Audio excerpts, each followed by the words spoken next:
Les amis, qu'est-ce que je suis heureux de vous retrouver. Ça va être long cette saison, une belle saison footballistique qui nous attend pour cette feuille de match. Je suis très heureux de vous retrouver comme chaque jeudi. D'ailleurs, on va se retrouver tous les jeudis à 20 h pour parler football et pour parler également Paris sportif, l'autofoot, exactement, l'autofoot 15 précisément, avec les amis qui nous ont fait, allez, on va dire, l'amabilité d'être reconduits cette année par le président. On va l'appeler le président, monsieur. Hein. Pascal Bon, comment allez-vous? Très bien, un grand plaisir à être remis en scène et puis avec de nouvelles têtes, de nouvelles voix, de nouvelles façons de pouvoir commenter et de pouvoir aider nos parieurs. Alors je précise que ceux qui ne sont pas sur le plateau, c'est choix de l'entraîneur, on appelle ça. Hein, c'est ça. Comme ça. C'est ça, exactement. Voilà. Prestation. Comment ça va, Patrice? Eh ben, écoutez, ça va bien, la trêve a été longue, hein, mais on était impatients de reprendre le match, comme on dit, hein, et puis retrouver nos amis, des nouveaux amis aussi. Non, mais on est impatients de pouvoir remettre le pied à l'étrier. Un nouvel ami qui rejoint la team de la feuille de match, il s'agit de Guillaume Michaud. Bonsoir Guillaume. Oui, bonjour à tous, je suis très content de rejoindre toute l'équipe. J'ai un super agent qui m'a permis d'intégrer l'équipe. Donc voilà. Il y a eu beaucoup, c'est vrai qu'il y a eu beaucoup de gros transferts durant ce mercato. On n'a pas beaucoup parlé, parce que bon, bien évidemment Messi a éclaboussé tout le monde, mais il y a aussi Guillaume Michaud qui a rejoint notre Messi. Voilà, c'est notre Messi à nous. Et il porte le numéro 30 d'ailleurs, c'est lui qui donc, va distribuer le jeu au cours de cette émission. Notre premier invité, il s'agit d'un ancien footballeur professionnel, entraîneur de la jeunesse évolution. Il a entraîné d'ailleurs le CSM également, il a entraîné la sélection de la Guadeloupe. Il s'agit de Steve Bizassen. Bonsoir Steve. Bonsoir, merci pour l'invitation et la sélection. J'espère vous porter chance pour cette saison, pour une première. J'espère que justement on va permettre à nos amis téléspectateurs de voir la vie en rose, comme moi je la vois déjà d'ailleurs, hein, puisque malgré ce contexte de crise, je vois la vie en rose et je suis très content d'être en vie. Alors Steve Bizassen, je vais commencer avec vous. Vous êtes entraîneur de football. Comment vit le football guadeloupéen et comment vit justement la jeunesse évolution, votre actuel club en ce moment, ces moments très compliqués? Ben, je pense qu'un peu comme tous les Guadeloupéens, c'est des moments difficiles. C'est vrai qu'on a quand même affaire à une population qui est jeune, donc forcément peut-être ils sont moins touchés par cela, parce que c'est pas parmi les plus jeunes, notamment les sportifs, où il y a plus de dégâts, je dirais. Mais sachant qu'on est tous Guadeloupéens, on voit les images, c'est un moment qui est compliqué. C'est vrai que la saison avait plutôt bien commencé avec la préparation, les matchs amicaux. On a dû arrêter. Maintenant, on est tous logés à la même enseigne, que ce soit les sportifs, que le monde économique et tout. Et donc on attend, sachant que pour nous, la mission pour les joueurs, c'est de rester quand même en forme, parce qu'on a la possibilité de faire une activité physique à 5 km de son lieu d'habitation. Donc j'espère qu'ils le font d'ailleurs, je ne suis pas là pour les contrôler, mais dès que j'ai la possibilité de prendre contact avec eux, même d'emmener certains avec moi à faire des petits footings, donc je le fais. Après j'essaie de faire passer un message, bien sûr, par rapport à ce qui se passe pour essayer de garder tout le monde éveillé et surtout qu'on soit conscient de la difficulté qu'on a en ce moment. Comment on peut reprendre le foot avec toute cette réticence qu'on entend, la réticence des joueurs de foot à se faire vacciner, la réticence des joueurs de foot à se faire également tester, et puis les difficultés, que ce soit logistiques ou encore financières pour les clubs, puisque que ce soit le vaccin ou encore les tests, c'est payant. Ben, c'est vrai que ça va être compliqué. On a une population qui est assez réfractaire par rapport au vaccin, encore plus parmi nos footeux. Après, c'est de la pédagogie. Dès que moi j'ai la possibilité, parce que bon, de mon côté, je suis convaincu que le pass sanitaire, pour une reprise du foot, on passe obligatoirement par ça. Il faut essayer d'anticiper dans la vie, hein, et ne pas se laisser aller et subir, je dirais, ce qui se passe en ce moment. Je pense que j'ai toujours été comme ça dans l'anticipation, et je sais que pour qu'on reprenne une vie normale comme ça se fait notamment dans les championnats, les autres championnats, puisqu'on va parler des championnats maintenant, on voit qu'il y a du monde dans les tribunes, hein, vous avez des spectateurs, on sent qu'il y a de la joie, donc pourquoi pas nous, pourquoi vivre ces moments-là? Donc ça passe par de la pédagogie, ce que j'essaie de faire au niveau du club dans mon entreprise aussi, dès que j'ai la possibilité de parler, de faire passer des messages, où j'espère que je suis dans le bon chemin, et que je ne dis pas qu'on détient la vérité, mais quand vous avez l'impression que c'est une façon pour vous de faire avancer les choses, vous êtes obligé de vous lancer, de vous déclarer, quoi. Donc pour moi, j'invite mes joueurs, notamment officiellement, à accéder à ce qu'on appelle le pass sanitaire, que ce soit par les tests, encore plus par la vaccination. Merci Steve, en tout cas pour toutes ces précisions, s'agissant bien évidemment du football local. Vous êtes également un adepte du football international. Les amis, vous également, vous êtes de précieux observateurs de ce qui se passe au niveau international. Alors on va laisser passer la période des transferts. On va directement aller et parler de l'équipe de France qui a disputé 3 matchs pas de préparation, mais de qualification à la Coupe du Monde 2022 au Qatar. On a vu une équipe de France poussive lors des 2 premiers matchs et finalement, elle était attendue, elle était sous pression, l'entraîneur était aussi sous pression et la France a bien réagi face à la Finlande avec une belle victoire de 0 et 2 buts de Griezmann. C'est vrai qu'il y a plusieurs éléments. Si on avait pris cette discussion avant le match de la Finlande, on serait un peu plus chagrin ou un peu chagrineux.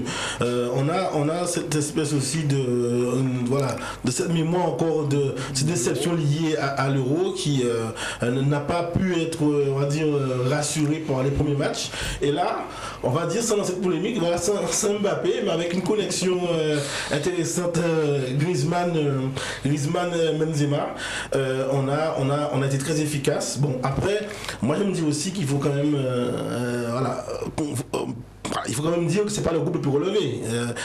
Est-ce qu'on doit s'exciter sur la Finlande? C'est bien de pouvoir décliner, appliquer ce qu'on sait faire de mieux, puisqu'on a l'aisance technique, on a du talent à chaque poste.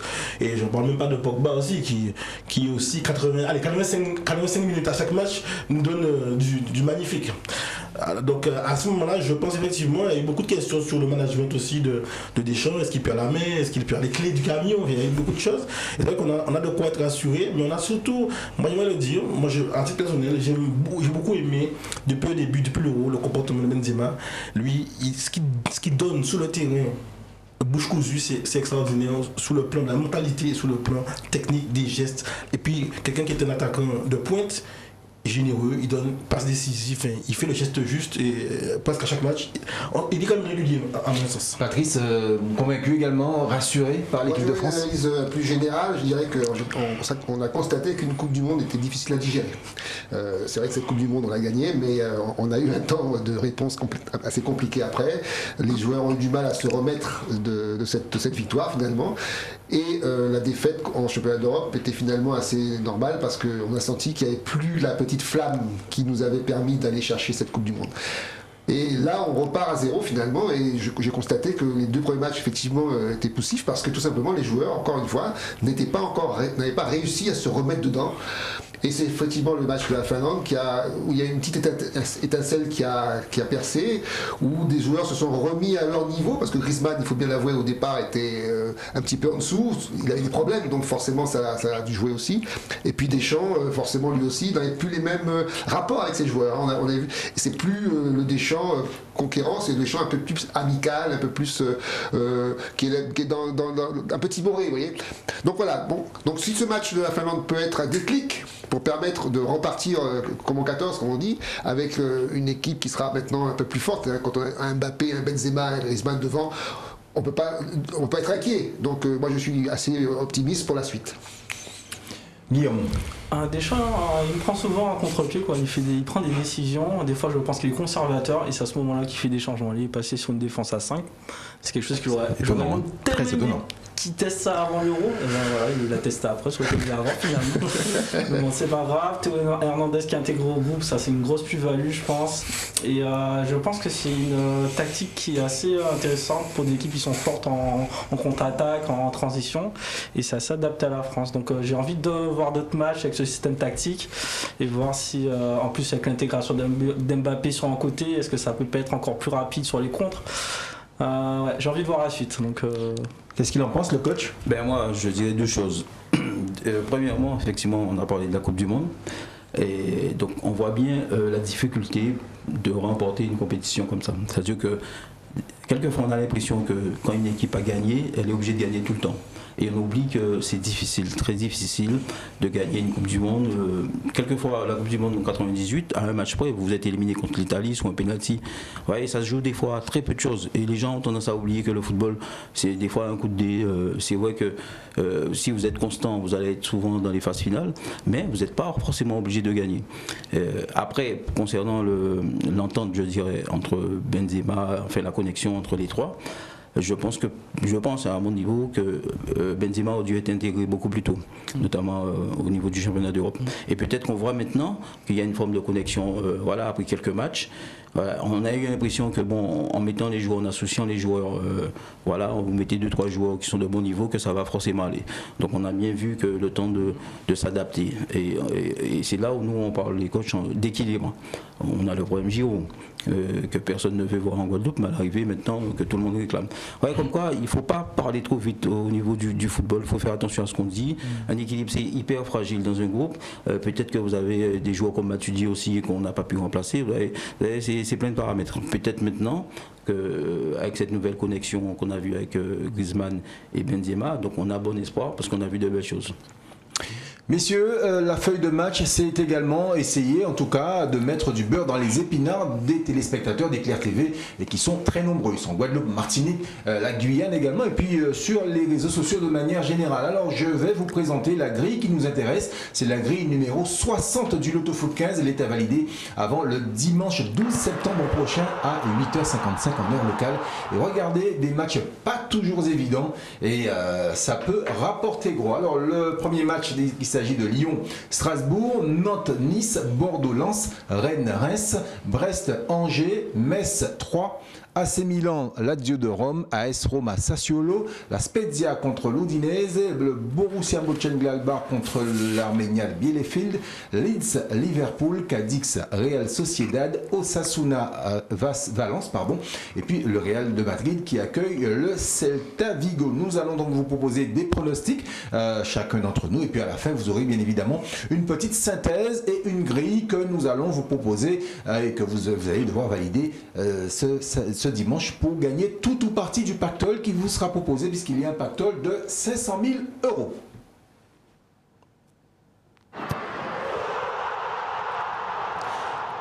On va commencer par Lyon, Strasbourg. le match numéro 1. Le match numéro 1 entre Lyon et Strasbourg, des Lyonnais qui ont eu un début de saison un peu poussif, qui semblent se reprendre avec en plus l'arrivée d'un joueur comme Boateng. On peut imaginer que ça ne peut aller que mieux pour Lyon. Oui, on va parler des déboires de Boateng à titre personnel. On attend le 19 septembre. Voilà, c'est ça. Ça va nous rappeler de bons souvenirs, ça. Des souvenirs de Ligue des Champions. Exactement. On est un peu dans la main tendue par rapport au match Finlande-France. Exactement. Au Groupama Stadium, on se retrouve pour un match a priori déséquilibré. L'entraîneur de Strasbourg a dit bon, mais il va peut-être tirer son épingle du jeu avec des absences parce que non négligeables, des joueurs qui sont assez en forme depuis le début de la saison, Paqueta et Guimarães. Donc on peut dire que sur le papier, on est à 4 journées. Lyon est à 5 points, Strasbourg à 4 points, donc ils ne sont pas très éloignés au niveau des statistiques, des points. Mais à mon sens, au Groupama Stadium, victoire quand même avec les deux absents de marque de Lyon face à Strasbourg. Patrice ? Moi, j'ai un gros problème avec Lyon parce que Lyon, qui est censé être une équipe qui a des ambitions, donc, a tendance depuis quelque temps à choisir ses matchs. C'est-à-dire qu'en fait, ils peuvent se retrouver en face d'une équipe comme Strasbourg et perdre leur football de façon un petit peu inexplicable. Donc, effectivement, sur le papier, en tant que parieur, je me dis Lyon, forcément, contre Strasbourg, ça devrait passer. Mais il y a toujours un problème avec les petites équipes et Strasbourg en est une, malgré tout. Même si Lyon n'est que 9e, aujourd'hui, Strasbourg va arriver à Lyon avec, comme disait mon camarade, la détermination suffisante pour aller embêter le Lyon, quoi, tout simplement. Donc, en tant que parieur, je reste sur l'idée que Lyon peut gagner ce match. Mais attention, il peut y avoir une surprise. La dernière victoire de Strasbourg à Lyon remonte au 8 janvier 2019. Guillaume. C'est pas si vieux que ça. C'est pas si vieux. Après Lyon, c'est un peu le symptôme. Ils peuvent faire une très bonne mi-temps et la deuxième mi-temps, par exemple, complètement passer à côté, comme à Nantes. Ils gagnent 1-0, mais c'est pas glorieux, honnêtement. Et le truc, c'est que Strasbourg, de l'autre côté, n'est pas spécialement au point non plus, avec le même en attaque entre Gamero, Ajor, on sent qu'ils ne sont pas tout à fait pour l'instant connectés. Donc je vois une petite victoire de Lyon sur ce match au Groupama Stadium. Steve ? Moi, je vois pas un match déséquilibré. J'ai l'impression que Strasbourg, ils ont peut-être mal débuté, mais depuis peut-être 2 matchs, ou quand je dis un match et demi, ça peut partir d'une bonne mi-temps. Il y a une bonne connexion, même si c'est pas encore parfait entre Ayok et Gamero. Je vois d'entrée une surprise là. Pour moi, Lyon, en plus Guimarães apparemment est absent. Et actuellement Paqueta, et c'est Paqueta actuellement qui est l'homme en forme, qui est sur tous les coups offensifs. Je vois d'entrée une surprise là, donc je mettrai peut-être on a la possibilité de doubler, monsieur le président. Bien sûr, on peut doubler. Ah oui, on a combien on a le budget de 96 € pour un triple et 5 doubles.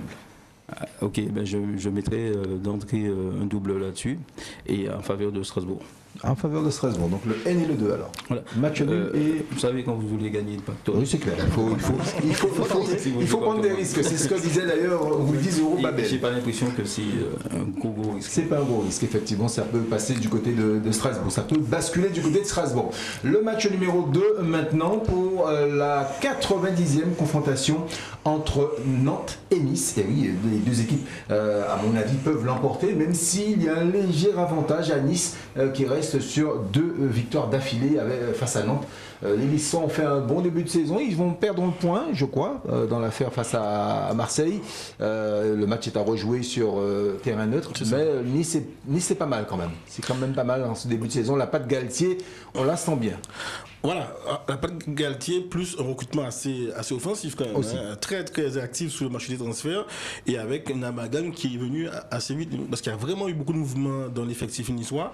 Mais moi je dis, quand je regarde la grille, en tout cas la partie France Ligue 1, pour moi c'est le match le plus sexy, hein, pour moi. Après bon, on va parler des autres clubs, mais voilà, un match ouvert comme tu l'as dit, un match où Nantes peut l'emporter, où Nice peut l'emporter parce qu'ils ont plus ou moins un peu le même style, c'est-à-dire la capacité de bien jouer hors ballon, et une fois qu'on récupère le ballon, on explose très très rapidement pour se porter vers l'offensif. Et justement, comme Barry dirait, bon, par rapport, on voit bien par rapport au classement, avantage à Nice, mais lui il espère faire en sorte que les joueurs puissent copier le schéma niçois à la maison, donc parce qu'on sera la bougeoire, et on peut saluer aussi l'arrivée, comme on le disait, des supporters maintenant, par rapport à l'année dernière, je pense que ça va faire la différence. Donc très ouvert, un match qui va être intéressant, il n'y aura pas de match nul à mon sens, donc soit victoire de Nantes ou soit une victoire de Nice à l'extérieur qui pourrait confirmer donc sa belle place, puisqu'elle est quand même en embuscade, 7 points, 4e, ça peut être intéressant pour Nice. Je vais reprendre l'expression de Pascal, ce sera un match sexy, parce que c'est vrai que c'est le combat de Camboiré contre Galtier. Et j'avoue que j'ai vraiment une admiration pour Galtier parce qu'on constate que partout où il passe, ça fonctionne. Il a fait un travail exceptionnel avec Lille l'année dernière. Il arrive à Nice et voilà, et Saint-Étienne aussi. Et Nice tout d'un coup reprend des couleurs. Et en fait, moi j'ai l'impression que la force de Galtier, c'est que c'est un très, très bon tacticien et qui sait vraiment s'adapter aux équipes qu'il rencontre. Donc là, ça va être un match très compliqué pour Nantes, qui joue pourtant chez elle. Mais je crois que Nice, sur ce match-là, pour moi, est favorite. Donc je mettrai Nice favorite, donc gagnante. Moi, je suis vraiment très impressionné par Nice depuis le début de saison. Ils ont mis une gifle à Bordeaux, une gifle à Lille. Ils n'ont pas encaissé de but depuis le début de saison. Donc pour l'instant, moi je vois le N et le 2, je vois pas Nantes avec qui ils ont été vraiment très maladroits face à Lyon. Ludovic Blas, il n'arrive pas à cadrer ses tirs. Donc je vois le N et le 2 pour ce match.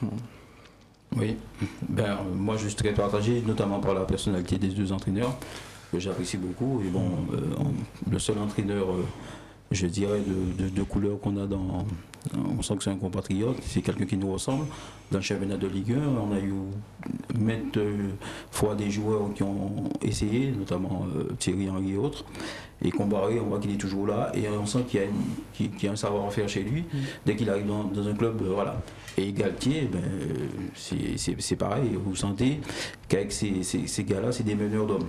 C'est vrai que ça doit être un super tacticien, mais on sent tout de suite que ce gars-là, quand il prend un club, il a une forme de mainmise sur les joueurs, quelquefois un peu trop dans l'agressivité. On l'a vu contre Marseille, parce que lui aussi, c'est un sanguin. C'est un sanguin. C'est un ancien de Marseille avec l'époque Tapi, bon, on le connaît très bien. Mais on sent chez cet entraîneur voilà, qu'il a la mainmise sur les joueurs et qu'il les galvanise. Et donc pour ce match-là, c'est vrai que je suis désolé pour Comboiré parce que voilà, que j'aime bien, mais je mettrai Nice. Vous avez un entraîneur dont vous appréciez particulièrement le style, Steve Bizassen? Effectivement, cet entraîneur Galtier. Pour ne pas vous surprendre, j'ai travaillé 15 ans avec Richard Albert. Pour aller d'entraîneur professionnel ou Professionnel. Oui, Richard, par rapport à sa pédagogie et aussi lui, il a une façon de prendre en main son groupe, un peu comme Galtier. Donc après, au-delà de ça, je pense que le football moderne, ça joue là, c'est la motivation. Et vous avez vu au PSG notamment, avec Tuchel, qui est parti à Chelsea, et son discours ne passait pas à Paris, et il s'est retrouvé avec un groupe de gens qui sont réceptifs et que ça fonctionne, et on sent que c'est un gars qui est imprégné, et voilà. Après, pour les autres entraîneurs, j'aime bien le côté rationnel de Deschamps. C'est plus par rapport à sa carrière et tout ce qu'il a apporté, parce que je suis taureau, donc j'ai les pieds sur terre. J'aime bien les gens qui sont rationnels. J'évite les doux rêveurs. Parce que quand vous êtes à la charge d'une équipe, quand ça passe pas, c'est vous qui passez à la casserole. C'est clair. Voilà. Et donc après, il y en a sûrement d'autres qui viendront, parce qu'il y a déjà des entraîneurs qui ont arrêté, mais j'aime bien la sensibilité de ces entraîneurs. Et actuellement, si on doit parler d'actuellement, donc Galtier, il m'inspire. Voilà. On va retenir donc Steve Bizassen est très inspiré par Galtier, l'entraîneur niçois. Nous passons au match numéro 3 de cette grille. Je rappelle, grille numéro 60 du Loto-Foot 15. Il s'agit de Bordeaux-Lens. C'est une histoire vieille de 110 rencontres entre ces deux formations. Et pour l'instant, j'ai envie de dire que les Lensois ont pris un meilleur départ que leurs homologues bordelais.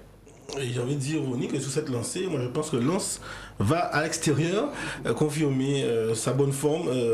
Il n'est pas 6e par hasard, malgré 3 matchs nuls. 3 matchs nuls.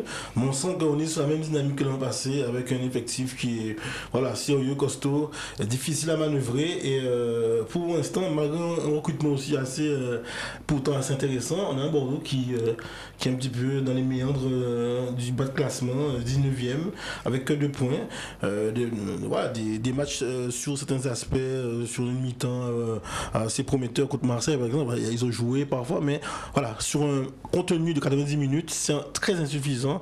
Donc je vois quand même Lens pouvoir confirmer à l'extérieur. Même si Lens n'a pas gagné depuis 21 ans à Bordeaux, Patrice. Oui, parce que Bordeaux, malheureusement, aujourd'hui, est l'ombre de lui-même, il faut bien le dire. Bordeaux, malgré tout le bon vin qu'il y a autour... c'est pas un bon cru. C'est une équipe, excusez-moi de l'expression, mais complètement insipide aujourd'hui. Et c'est vrai que quand on voit cette équipe jouer, on se dit, mais qu'est-ce qui s'est passé depuis l'époque où Bordeaux était la grande équipe qu'on connaissait? Et donc, alors qu'à l'inverse, depuis que Lens est revenu en Ligue 1, Lens nous fait plaisir, Lens nous fait un football vraiment chatoyant. En plus, ils ont Kanago, Kaliwengo, qui sont des joueurs qui vraiment apportent une vraie plus-value à cette équipe. Donc moi, dans ce match-là, je dis qu'il n'y a pas photo. Je pense que Lens va gagner ce match, parce que à moins que Bordeaux à un moment donné trouve un style, trouve une motivation, mais j'ai l'impression qu'aujourd'hui Bordeaux, quand ils arrivent sur le terrain, c'est pas pour jouer au football, c'est pour passer le temps. Donc pour moi, Lens sans problème. Depuis que je regarde les matchs de Bordeaux, je vois souvent des matchs nuls. Donc ça, c'est à base de fois que je vois Bordeaux à domicile, je mets N. Après, je mets souvent en double. Vous y croyez, vous, à ce coach-là, l'entraîneur de la Suisse, qui a eu raison de l'équipe de France, et pour l'instant, les débuts sont un peu compliqués. Après, c'est jamais évident, et c'est pas la même chose d'être sélectionneur et d'être entraîneur. Sélectionneur, vous voyez les joueurs une fois par mois. Entraîneur, vous les avez tous les jours, et c'est une autre gestion. Surtout que la Suisse, je connaissais pas leurs ambitions avant l'Euro, mais déjà passé le premier tour, voilà, c'est un bon objectif pour eux. Là, c'est pas pareil, c'est tous les jours, c'est quotidien. Et puis c'est pas les mêmes joueurs aussi, on va pas se mentir. Donc je sais pas, j'attends de voir, c'est peut-être un peu trop tôt pour se prononcer. Bon, il y a des entraîneurs suisses qui ont réussi en France, hein, on va pas oublier, notamment à Nice, le nom m'échappe, qui a entraîné Dortmund après. Oui, effectivement. Lucien Favre qui a fait quand même des belles prestations avec Nice. Donc voilà, donc je sais pas trop à quoi m'attendre, le nul, voire la victoire de Lens sur un éclair de Ganago par exemple. Mais bon, c'est pas un match que je vais regarder pour être honnête, c'est pas. Un peu comme mon collègue, c'est vrai que je joue aussi au-delà du l'autofoot, je joue aussi Paris en sport. Et ça m'arrive aussi souvent de jouer des Bordeaux au match nul. Et pratiquement. C'est une valeur sûre. Une valeur suisse, c'est l'éthique. Mais actuellement, ils sont plus sous la pente à perdre les matchs. Donc voilà. Et c'est vrai que bon, c'est quand même décevant une belle ville comme Bordeaux, hein, au-delà de l'aspect de la gastronomie et du vin. Mais un beau stade, parce que j'ai d'ailleurs été voir un match il y a quelques années de ça. Voilà, qui n'arrive pas, à savoir s'il faut des Qataris. Voilà, mais on sent même dans le recrutement, il n'y a pas d'excitation quoi, quand vous voyez Bordeaux. Et Lens, où j'ai mon ancien collègue joueur, parce que j'ai joué avec lui à Beauvais, l'entraîneur, Franck Hez, et qui a une belle trajectoire, parce que comme quoi, je n'aurais jamais pensé qu'il aurait été, même on en rigolait avec un autre joueur, qu'il aurait été un entraîneur de Ligue 1. Oui. Et le gars, ils sont en train de confirmer et tout, notamment Lens. Donc là, je mettrai une victoire de Lens. Victoire de Lens. Nous passons au match numéro 4 de cette grille. Ça fait dans quelques instants, bien évidemment, le match va apparaître sur votre écran. Il s'agit de la rencontre entre Rennes et Reims. Deux équipes qui se sont déjà rencontrées 65 fois depuis 1945. Et pour l'instant, la petite stat que je peux vous donner, c'est que les Rémois sont invaincus depuis 6 matchs face à Rennes. Oui, Ronny, c'est bien les chiffres parfois, mais à mon sens, on parlait de grand couille pour l'instant, Rennes, c'est pas encore. Rennes non plus. Voilà. Rennes non mais plus. Rennes, il y a du mieux. Oui, il y a du mieux. Voilà, ils sont dans le ventre mou du classement. C'est ça. Donc ils ont à domicile, à mon sens, parce qu'ils ont un très beau stade aussi, hein, à domicile, de pouvoir, à mon sens, glaner cette victoire. Moi, j'ai mis 5 victoires de Rennes face à Reims. Aujourd'hui, par rapport un peu avec Lens l'an dernier, on avait laissé voilà, de bonnes choses. Hein, mais depuis les 4 premières journées, je pense pas encore que ça soit encore voilà, un millésime intéressant. Donc à mon sens, victoire de Rennes à domicile de manière sereine. En fait, c'est un match compliqué parce que Rennes et Reims, c'est vrai qu'on fait un début de championnat un peu mitigé. Reims, alors vraiment, a beaucoup de mal dans ses débuts de saison. La carburation ne prend pas. Alors Rennes, ils ont reçu un renfort de poids puisqu'ils ont récupéré Laborde. Et je pense que c'est une bonne recrue pour eux. Et je pense que ça va leur amener une bonne plus-value, en tout cas à l'attaque. Et chez eux, je pense quand même qu'ils vont gagner. Donc moi, je miserai sur Rennes parce que Rennes, chez eux, bon, ils ont quand même des bons résultats en général. Et avec l'arrivée de Laborde, ça devrait, à mon avis, créer un petit plus. Même si Reims c'est une équipe qui aime jouer à l'extérieur, plus décomplexée à l'extérieur, parce que Reims, on sait, en général, à la maison, a du mal à faire le jeu. Ouais, mais quand même, quand on regarde les effectifs et qu'on les compare, on voit quand même que Rennes a quand même un effectif, je pense, plus qualitatif. Hein.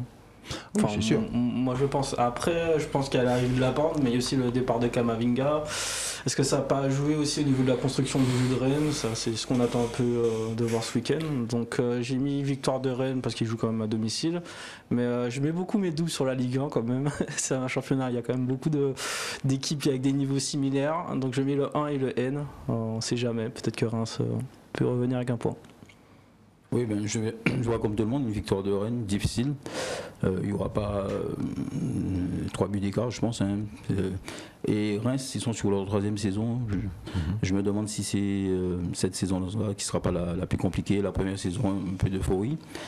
Ils ont fait une très bonne saison. Après, ils ont un peu confirmé. Et là, sur cette 3e saison, j'ai des craintes par rapport à cela. Bon, on verra. Mais je vois Rennes difficilement. Bon, je suis à la limite de faire le double comme mon collègue, mais je vais le garder pour un autre match. Il va garder son double pour un autre match et nous on va garder notre pêche pour la 2e partie de cette émission. On vous retrouve dans quelques instants juste après ça.